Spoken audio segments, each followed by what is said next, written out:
Sino ho dito yung minsan ay nalayo na sa Panginoon? Anong ibig ko pong sabihin? Yung nalamig na. Siguro lahat naman dito, bata pa lang, nasa church na tayo, no? Nasa simbahan. At ako po yung naranasan ko po, yung ganun pong pagkakataon. 2 years ago po, talagang ninamnam ko yung bagay ng mundo. Diba? Kumbaga, siyempre, pinagpala ka ng Panginoon, pero yung pagpapala ng Panginoon, nagdala naman sa paglayo sa kanyang presensya. Dahil nga bata pa ako nag-asawa, 18 years old, sabi ko, iwalay muna ako sa Panginoon. Sabi ko sa misis ko, ikaw muna magpastora. O di ang ginagawa ko, pinagdadrive ko lang, sama-sama ako sa cell group, sa pagsimba, pero labag na yun sa puso ko. Kumbaga, kuya ay kumbaga ay malayo na. At hindi na rin ako umaattend doon sa mga meeting na Daddy Nuts. Inilalayo ko na yung sarili ko. At nakita ko na okay naman yung buhay ng mga kumbaga, alam mo, minsan yung nagigising ka na para bagang malungkot ka. Yung gano'n, minsan, no? Okay naman yung buhay mo, no? Nararanasan mo na, buo naman ang pamilya mo, may trabaho ka naman. Pero bakit minsan parang nakatulala ka? Diba? Parang lutang ka. Hindi ka naman nagamit. Pero, bakit para bang... Para mag-gumamit ka para. Oo. Ang layo ng tanaw mo. No? Parang ang layo. Bakit kaya? Iniisip mo ganon. Dumating po sa sitwasyon ng buhay ko na parang hinahanap ko yung sarili ko. Yan. Parang napakadrama lang. Lalim, no? Sigurado kayo minsan ganon din, no? Sigurado yun. Kasi tayong lahat may espiritu ng Diyos na nangihina. At kailangan buhayin ng salita ng Panginoon. Tama po ba? At hinanap ko yung sarili ko sa pagbablog. Ayan. Sa pagmumotor. Kaya mahal-mahal ng motor ko pa. Sabi ko kay misis ko, dapat bili ako ng motor. Magpa-vlog ako kasi sikat ngayon yung mga vlog-vlog. Eh, supportado naman si misis ko. Eh, siyempre, pinagpala ng Panginoon. Ay, yung puso yung mga C1000, di ba? Yung matalakas ang tunog. So, bili ako niyan. Kung saan ako napunta, pag may cell group sila sa ibang lugar, sumusunod ako. Pero bakit pag umikoy, parang hindi ko pa rin nakita yung sarili ko doon. Masaya. Hindi pa rin ako masaya. At isang araw, bumalik ako sa pagne-network.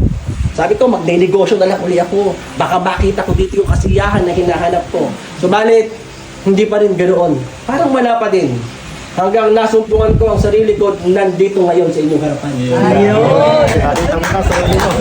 Hanggang nakita ko ang sarili ko na nandito sa inyong harapan na kumbagay nakita ko yung naka-quote pa. Sabi nga ng matandang presidente na nakakulong sa dahig ngayon, find your purpose. Hanapin mo ang iyong purpose. Sabi, bring home. At nakita ko ang purpose ko sa salita ng Panginoon. Habang nag-i-encode ako sa GNT kasi nagpapadala kami ng mga cash on delivery, mga parcel, nakikinig ako ng Word of God. Audio Bible Tagalog, i-type nyo po yan, Audio Bible Tagalog. Sabi ko, ibalik ko yung puso ko sa Panginoon. Wala akong sa panlasa sa salita ng Diyos. Sabi ko, makikinig lang ako, makikinig kaysa manood sa Facebook o kung ano naman, makinig na lang ako ng makinig sa Word of God. Hindi ko alam, habang nakikinig ako, para bagang ito'y tumatagos na sa aking puso. Subukan nyo po yun one day, no? Subukan nyo yun, no? Kayo ay makinig ng makinig. Alam nyo ho, may kapangyarihan sa salita ng Diyos. Tandaan nyo. Maaaring ang Biblia papel. Pero yung nakasulat dyan, baka pangyarihan na babago sa puso ng bawat isa. Tandaan niyo po yan. Yun po yung nangyari sa buhay ko. Nasabi ko sa sarili ko, at isang nakita ko doon, na lahat ng tao, sabi doon ay minsan lang mabuhay. At ang kasunod ay paghuhukom. Sino pong naniniwala doon? At sino pong natatakot doon? No? Yun. At laging at the age of 41 years old, last month, nag-birthday po ako, sabi ko, babaguhin ko na yung sarili ko. Ibabalik ko na yung aking,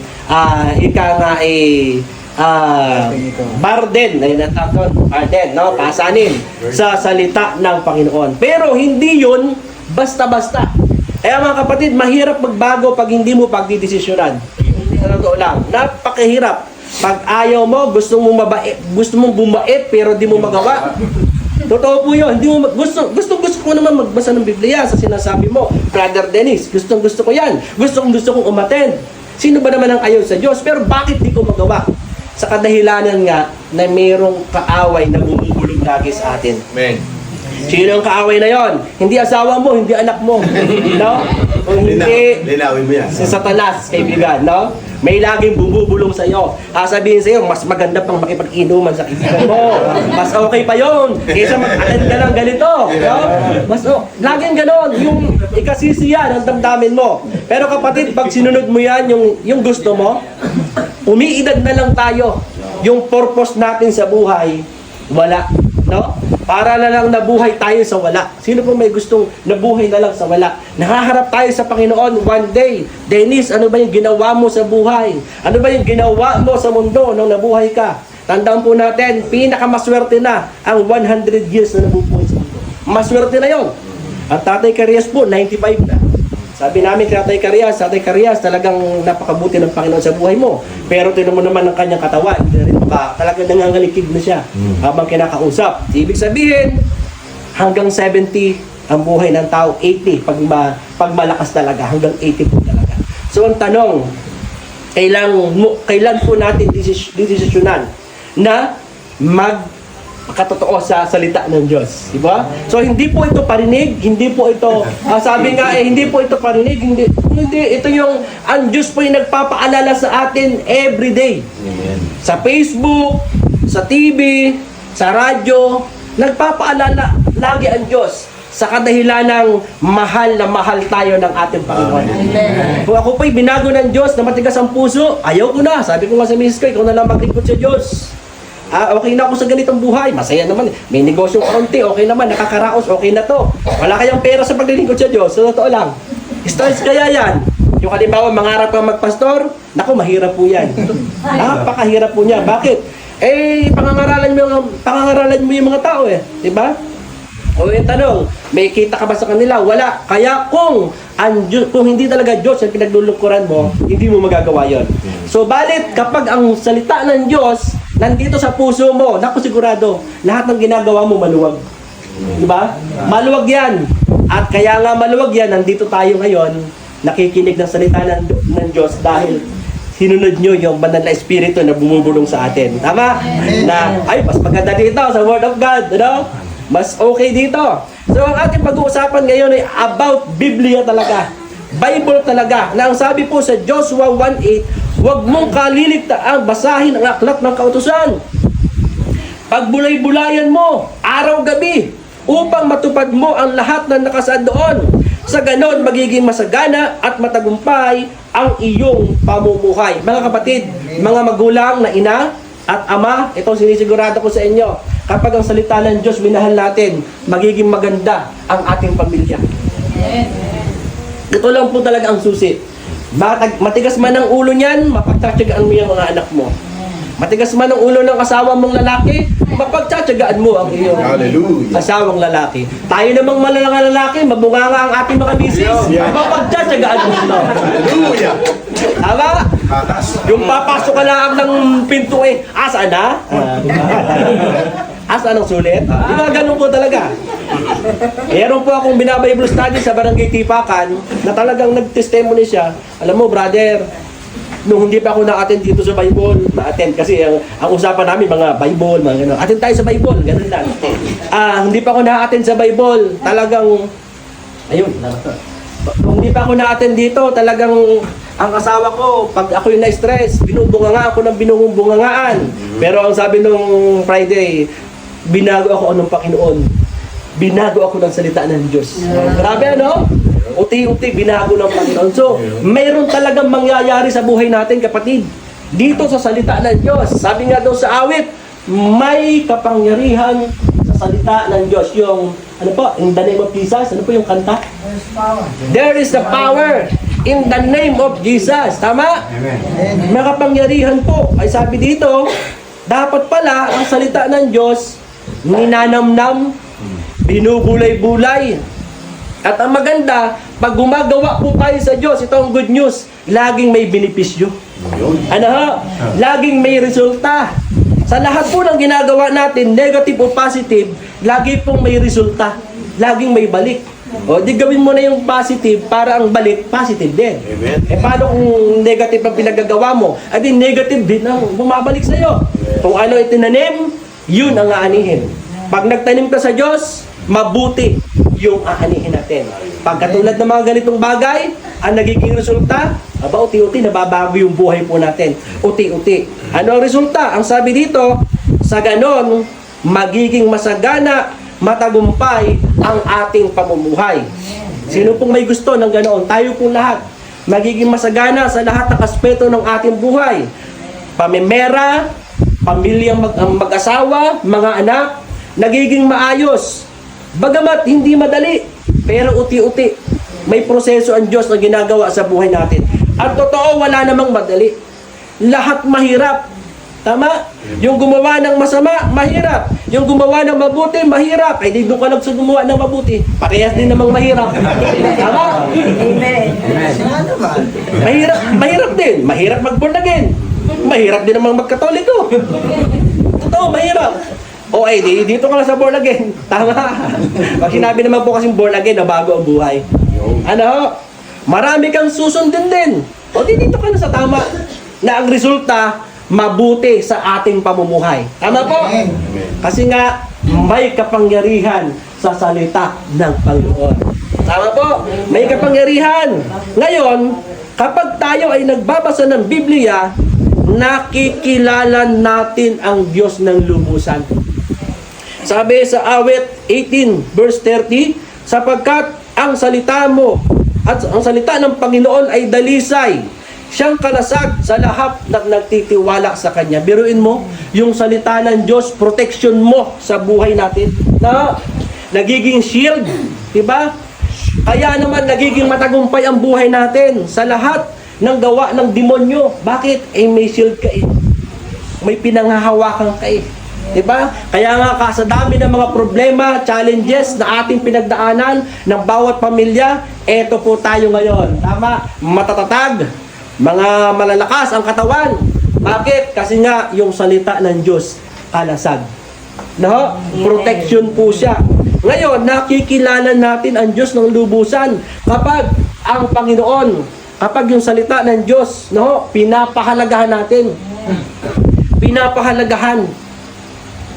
Ang ating asawa, nakikilala na natin. No? Ang ating mga anak, kilala na natin. Pero ang Panginoon, kapag ang Diyos, nakilala natin talaga na siya yung, sa panahon ng pangailangan, siya yung provider. Naku, napaka ano po nun, hindi ka matatakot. May mga panahon mo kasi dumarating sa punto ng buhay na talagang walang-wala po ang pamilya. Ano? At tayo mga ama, minsan din natin dinadaing sa ating mga asawa yung mga nangyayari sa atin, di ba? Minsan kahit di tayo binibigyan ng pera ng ating asawa, masaya pa rin tayo. Sinusulit natin sa kanila lahat. Diba? Parang ihugot diba? Masaya pa rin tayo. Tama? May mga pinagdadaanan po ang bawat, lalo na mga kalalakihan. Kami mga kalalakihan ay hindi kami, kumbagay sabi nga, hindi agad nagbubukas ng loob. Hindi kami yung, kumbaga, masalita. Kaya naman, ang pinaka maagang namamatay, lalaki. Dahil nakikimkim. Nakikimkim, no? Ng sama ng loob. Kaya nga madalas, sa bote na lang namin. Talaga. Sa bote na lang namin talaga. Dinadaan ang sama ng aming loob. Dahil hindi namin masabi sa aming asawa at sa mga anak, kinikimkim na po namin. Pero, tayo mga lalaki, ano, mga kalalakihan, pag kilala mo ang Diyos, no? Gagawin mo yung pinaka the best, no? Magiging matagumpay tayo. Bakit? Kasi tuloy-tuloy mo kinikilala ang ating Panginoon. Amen? Nakikilala mo, kaya napakahalaga pala na tayo nagbabasa ng salita ng Diyos, nagsisimba, ano? Tuma-attend sa mga ganitong Bible study. Bakit? Nakikilala mo ang Diyos na makapangyarihan eh. Na nagpapagaling. Sa panahon ng may karamdaman ng ating mga anak, ating pamilya, ang Diyos tatawagan natin. Bakit? Siya yung nagpapagaling eh. No? Nagpapagaling ng lahat ng karamdaman. Kung nagpagaling nga siya noon, syempre ngayon magpapagaling pa rin po siya. Amen. Siya yung nagpapadilat ng mga bulag. nagpapalakad ng mga pilay, no? Noon, ngayon, ginagawa yun ng Panginoon. No? Depende sa mga paniniwala at pagtitiwala ng mga tao na umaasa po sa Kanya. Amen po ba? Amen. Pangalawa, kapag tuloy-tuloy, pag minahal natin ang salita ng Diyos, nagtuturo ito ng prinsipyo sa buhay. Madami tayong mga prinsipyo eh. Minsan, ang gaganda ng mga prinsipyo sa Facebook eh. Mga nakalagay doon, no? Diba? Mahalin mo lang ako, ibibigay ko lahat ng ari-arian ko. Oh, di ba? May mga ganon. Prinsipyo. Mga prinsipyo sa buhay yan. Okay lang na huwag mabawasan, kailangan magdagdag. May mga ganon, di ba? Mga lalaki, ano? Ito, ibig sabihin. Mga prinsipyo, magaganda, nababasa natin eh. O ang salita ng Diyos sa awit 19:8, ang mga utos ng Panginoon ay tama, nagbibigay ng kasiyahan sa puso, ang mga tuntulin ng Panginoon ay may katiyagaan, nagbibigay ng liwanag sa mga mata. Grabe ho pala ang Panginoon, yung salita ng Diyos, kapag ang prinsipyo ng Biblia atin pong itinanim sa ating mga puso, magiging maganda po ang ating pamumuhay ng ating pamilya. Amen. Ano ho? Minsan ho, madalas, lalo na sa ating mga head ng family, minsan na-stress po tayo eh. Lalo na kapag minsan walang trabaho, nagkaroon ng maraming karamdaman ng ating mga alagang hayop, na-stress tayo talaga. Kasi nga, ang gusto natin, maging maganda yung ating pamamalakad sa ating asawa at sa ating mga anak makatapos ng pag-aaral. So, yung iba, nanguhold up. Kasi nga, ang prinsipyo nila, ano kaya, manghold up ako sa maliit, di sa malaki na. O di nanghold up sila sa malaki, di patay naman. Diba? May mga ganun. Kasi nga, may mga prinsipyo sila na mga sa tao, sa mundo lang. O merong yung dalawang magkumpare, pinalayas yung lalaki ng babae, galit na galit. O nagiinuman sila. O ano nangyari pare? Pinalayas ako ng, galit na galit sa aking asawa ko at ako pinalalayas. Pare, ganito ang gawin mo. Pagkatapos natin, punta ka sa bahay, sapakin mo. Naku, takot sa'yo yung sigurado. Ay di ginawa nga, pagpunta sa bahay, sinapak si babae. O ay di pagbalik, nag-inuman uli kinabukasan, may dalang damit si lalaki. O bakit pare? Pare, hindi gumana yung sinabi mo. Pinalayas ako. At may black eye pa, dalawa. Ayan. So, mas malakas. May mga payo ang mundo na hindi natin pwedeng sundin, mga kapatid, mga kaibigan. Sapagkat ang prinsipyo nila ay sa mundo lang. Mali. Subalit ang prinsipyo ng Diyos ay nagtuturo ng tama. Ano ba yung prinsipyo ng Diyos? Mahalin mo ang Diyos ng buong puso, buong isip, buong kaluluwa, at buong lakas. At kapag minahal mo ang Diyos, kapatid, ano ang resulta? Minamahal mo asawa mo. Minamahal mo anak mo. Tama? Kahit yan ay pinagtsatsagaan mo na lang mga babae ang iyong asawa. Bakit? Dahil mahal mo ang Diyos, minamahal mo ang iyong asawang lalaki. At tayo ng mga lalaki, kahit pinagtatsagaan na lang natin ang ating mga asawang babae. No? Dahil mahal natin ang Diyos, sinusunod natin ang Diyos, sinatsaga natin silang mahalin. Dahil yun ang sabi ng Diyos, no? Mahalin ang ating mga kabiyak. Tama? Amen. Parang katsaga-tsaga na lang sila. Naganti lang. Joke lang po. Kasi nga yung prinsipyo ng Diyos. So walang broken family. Walang maghihiwalay. Bakit? Ang tahanan, ang prinsipyo, salita ng Panginoon eh. Tama po? Yun yung maganda sa mga taong nagsasaliksik ng salita ng Panginoon. And then, ano pa? Sabi dito, pag minahal mo ang salita ng Panginoon, bibigyan ka nito ng pag-asa at lakas. Ang sabi sa Hebreo 4:12, sapagkat ang salita ng Diyos ay buhay at gumagawa, matalas kaysa anumang tabak na may dalawang talim. Tumatagos ito hanggang sa paghiwalay ng kaluluwa at espiritu, ng mga kasukasuan at litid, at nakakaalam ng pag-iisip ng layunin ng puso. Pero inyo yung papel na binabasa natin, meron palang kapangyarihan na pwedeng gumana sa ating pamilya, sa ating buhay. Bakit? Sinasabi ng Diyos, gumagawa, active po ang salita ng Diyos. Kapag ito talaga ay sineryoso mo, talagang ika nga ay dinibdib mo, nako sigurado, gagawa ang Panginoon. Nagbibigay ito ng pag-asa. Sa pamilya, sa bawat pamilya, minsan nawawalan po tayo ng pag-asa. Dumating po sa punto ng buhay na walang-wala po kami.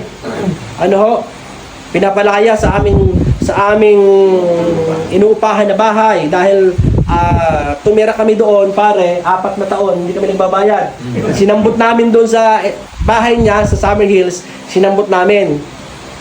Tapos, pinapalayas na kami. Forfeited. Pinapalayas na kami doon. At ang sabi, ipapadlock yung gate. Wala naman kaming gate. At yun lang pinto. Ipapadlock na po namin ang gate nyo. Wala naman kaming gate. Wala, pagpapadlakan. Ngayon, 4 years, na-forfeit po yung aming tinitirhan. Yun yung sinampot namin kay Paring Arwin.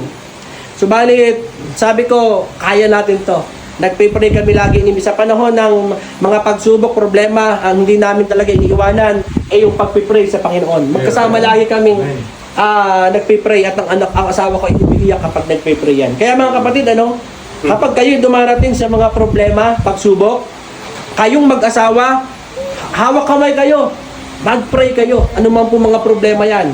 Subalit, ang Panginoon, hindi kami hinayaan na mapalayas doon. Umuso yung online. Facebook, umuso yung online na yan. Wala akong kalam-alam sa Facebook, subalit, ang Diyos talaga'y makapangyarihan. Natuto akong mag-Facebook, kapatid. Nagtinda ako sa Facebook ng kung ano-ano mga produkto.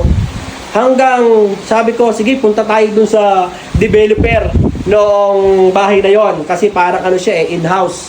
Punta kami sa Maynila. Ngayon, nakikiusap kami. Pero sabi niya, babayaran po namin yan. Huwag lang po kami palayasin. Sige, ganito. Ang inyong option na lang, bayaran ng cash. Mahina pa ang sales namin noon. Mahina pa talaga. Nagmakaawa kami at nakita nung presidente, naiyak si Mrs. Naawa naman. Sige, ganito. Bibigyan ko kayo ng 6 na buwan. 6 na buwan lang. Bayaran nyo yun. 780,000. Naku, kinumpute namin. 120,000 per month ang babayaran namin. Saan namin kukunin? Yun. Mahina pa yung aming sales sa online. Uwi kami ni Mrs. sa bahay habang nagdadrive ako. Ito yung ginawa namin. Lumapit uli kami sa Diyos. Lord, gumawa po kayo ng himala sa buhay namin. Alam nyo po, yung 120,000 a month, binayaran namin ng 6 months. Bayad po lahat. Hindi lang po nawala ng pag-asa. Hindi ko alam kung saan galing. Pero may himala ang Diyos. Gumagawa siya ng way. Bumulusok po yung benta namin ng mga panahon na yon. Yung amo ni Marvin, yung anak niya, kuya, yung amo noon, yung amo noon, naging kaibigan ko. Tinuruan ako sa online. Tapos may produkto siya na mga car diffuser. Bumenta ko ng 1 milyon. 1 buwan lang. Pandemic. Bayad namin yung bahay. Ganun po. Para bang napaka-imposible. Pero totoo ang salita ng Diyos. Amen? Totoo ang salita ng Diyos. Maaaring ikaw, may pinagdadaanan ngayon, hindi ko, paano? Di ba paano? Kapatid, magtiwala ka sa salita ng Diyos. Ang sabi dito, buhay ang salita ng Diyos. Active po ang salita ng Diyos. Ang tangi mo lang gawin, panghawakan. Kaya nga, yung mga anak po ninyo, may mga pangarap sa buhay, suportahan nyo. Bigyan nyo ng Bible verse. Anak, kaya mo yan. Daddy, gusto ko makatapos ng pag-aaral. Sige, kaya mo yan. Basahan mo ng salita ng Diyos. One day, magtatagumpayan. Makukuha niya yung mga pangarap niya. Kasi tayo ng mga magulang, gusto lang natin magtagumpay ang ating mga anak. Tama? Basahan mo ng Word of God. Sigurado, ilang taon mula ngayon, yung mga anak mo, tapos lahat, nakuha nila mga pangarap nila sa buhay. Bakit? Buhay po ang salita ng Panginoon. May lakas sa kanyang salita. Amen? May kapangyarihan sa Panginoong Jesus. Tama? Amen. Huwag na huwag tayong mawawala ng pag-asa. Hindi yan madadaan sa mabuting usapan, no? Mabubuting usapan ng mga problema. Hindi madadaan yan. Madadaan yan sa pagluhod sa ating Panginoon na magkasama kayong pamilya. Magkasama kayong mag-asawa. Sigurado ko po yan. Amen? Yun po yung kagandahan. At ito pa, kapag minahal mo ang salita ng Diyos, bibigyan ka ng Diyos ng pagbabago ng buhay. Sabi sa Hebreo 4:12, ang salita ng Diyos ay buhay, gumagawa at hindi nawawalan ng kapangyarihan. Biruin mo yun. Kaya kung minsan iniisip mo na para bang gusto mong bumait pero hindi mo magawa, ito lang ang susi. Word of God, magbasa ka lagi. Nako, sigurado ko sa iyo, yung mga sinasabi mo na pangit, magiging positive. Yung lagi kang mura ng mura, o, timo, mawawala uti-uti. Uti-uti lang naman, kayo naman, hindi naman bigla. Uti-uti. Kaya lang, ang sabi ni Pastor Kino, nung nag-preach dyan, huwag mo naman tagalan. Ano, di ba? Yung pagbabago, okay lang, uti-uti, pero huwag mong tagalan, baka dumating agad si Jesus. Di ba? Yan, sabi ni Pastor Kino, may kapangyarihan salita ng Diyos. So, kung may mga gusto ka sa sarili mo na parang minsan naiinis ka, o nga Kuya, Brother Dennis, hindi ko tumatanggal-tanggal. Bakit kaya? Kasi nga, baka kulang sa salita ng Diyos. Di ba? Ganun lang naman. So tayo, ang Diyos naman po ay mabait talaga. Mahinahon to magalit. Banayad ko magalit. Ganun po siya. Ano? Ay, uti-uti, gawin natin. Kasi nga, gusto mo na may mabago sa buhay po natin. Amen. Amen po ba? Amen. At panghuli, panghuli, nagbibigay ito ng kasiyahan, ng kapayapaan. Ang sabi sa awit 119:165, ang mga salita ng Panginoon ay dalisay, nagbibigay ng kasiyahan sa puso, nagbibigay ng kapayapaan. Mga kapatid, pag minahal niyo ang salita ng Panginoon, nako, sa gitna ng problema, pagsubok, bibigyan ka niya ng kapayapaan. No? Bibigyan ka ng kasiyahan sa puso kahit walang bigas. Masaya mong pupurihin ng Panginoon, Lord, kahit wala akong bigas ngayon, okay lang yan. Pero sigurado, hindi na nangyayari yan sa panahon ngayon. Dati pa. Dati, nawawalan tayo ng bigas. Pero sa panahon ngayon, hindi na nangyayari yan. Lord, kahit parang puputulan na kami ng kuryente, nagiging masaya ka pa rin. Lord, nagtitiwala po ako sa iyo. Kahit bukas, walang pambaon, buong isang linggo ang mga anak mo. Dahil nagtitiwala ka sa Diyos, nagiging masaya ka pa rin. No? Nagiging payapa ka pa rin. Bakit? Yung salita ng Diyos magbibigay ng kapayapaan sa puso ng bawat isa. No? Naghahanap ng trabaho, hindi makahanap. Ang salita ng Diyos magbibigay ng kapayapaan sa ating mga puso. Tama, hindi ka may stress. Ano ho? Bakit? May kapangyarihan ang salita ng Diyos na magbibigay sa atin ng kapayapaan. Sabi nga sa Efeso, ibigay mo sa Panginoon ang lahat ng iyong saloobin. Sabihin mo sa Diyos lahat ng saloobin mo. Lahat ng saloobin mo. Yung mga galit mo sa iyong asawa, sabihin mo sa Diyos, Lord, ang tigas po ng ulo ng asawa ko. Umuuwi, hindi nagtitira. Ano yung hindi nagtitira? Yung hibay na, di ba? Lord, hindi nagtitira ng pag-uwi ang asawa ko. Kahit tagal-tigal mabago. Sabihin mo sa Diyos. Amen? Lord, ang asawa ko naman, sobrang bungangera. Tayong mga lalaki, no? Sobrang bungangera. Baguhin niyo po ang asawa ko. Ibigay mo lahat ang salubin mo. Lord, ang asawa ko, hindi man lang ako bigyan. Lahat naman, sinusulit ko, hindi ako bigyan. No, Kuya James. No? Pag naplatan ako, wala akong pang vulcanize. Lahat ng salubin mo. Yung mga anak ko, matapos ko mapag-aral, hindi man lang ako maramdaman. Hindi mga ganoon, totoo lang. Hindi mga ganoon. Nagsipag-asawa, yung responsibilidad nila, wala man lang balik. Tayo mga magulang, may mga hinaing tayo sa Panginoon na sa Diyos lang natin pwedeng ibigay. Pero ang Diyos magbibigay sa iyo ng kapayapaan, ng kasiglahan, ng kasayahan sa bawat araw ng pamumuhay po natin. Amen? Amen. Ganoon po kabait, ganoon po kabuti ang Panginoon pag minahal mo ang salita ng Diyos. Pag minahal mo siya, gagawa siya ng mga kakaibang bagay sa bawat pamilya po na naririto. Sa totoo lang. Hindi mo alam, kasi nga, himala eh. Kaya nga himala, hindi mo alam. Gagawa ang Diyos sa buhay ng bawat pamilya po natin. Amen? At mararanasan mo yon kung ang salita ng Diyos, mamahalin niyo po. Bibigyan mo ng halaga, bibigyan mo ng pagkakataon na magbago sa ating mga buhay. Amen po? So yun lang po, maraming salamat at binabalik ko na po sa ating